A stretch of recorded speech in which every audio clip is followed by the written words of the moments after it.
حضرت ابراہیم آئیسائن کی کہانی۔ حضرت ابراہیم اصل ایک بہت ہی ایماندار اور نیک بندے تھے۔ انہیں اللہ نے اپنا رسول بنایا تھا اور انہیں اپنے پیارے بیٹے اسماعیل کے ذریعے ایک امتحان لینا تھا۔ اللہ نے حضرت ابراہیم حسن کو خواب میں درشایا کہ انہیں اپنے بیٹے اسماعیل حسن کی قربانی دینی ہے۔ حضرت ابراہیم حسن نے اپنے بیٹے کو اپنی آنکھوں کے سامنے دیکھ کر بھی اللہ کے حکم کو پورا کرنے کا فیصلہ کیا۔ جب حضرت ابراہیم حسن نے اپنے بیٹے اسماعیل کو قربانی کے لیے لے جانے کا فیصلہ کیا تو اسماعیل عیسیٰ نے اپنے والد سے پوچھا، ابا آپ مجھے کہاں لے جا رہے ہیں؟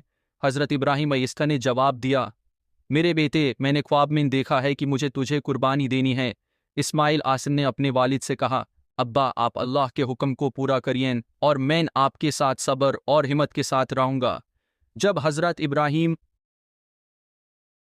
اسماعیل حسن کو قربانی کے لیے تیار کر رہے تھے تو اللہ نے انہیں روکا اور ان کی ایمانداری اور صلاحیت کو دیکھ کر انہیں ایک دمبا قربانی کے روپ میں دیا۔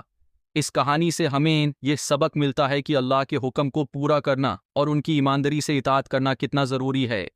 حضرت ابراہیم حسن تنیبیس اور اسماعیل حسن کی کہانی ہمیں صلاحیت، ایمانداری اور صبر کے مہتوا کو سمجھنے میں مدد کرتی ہے۔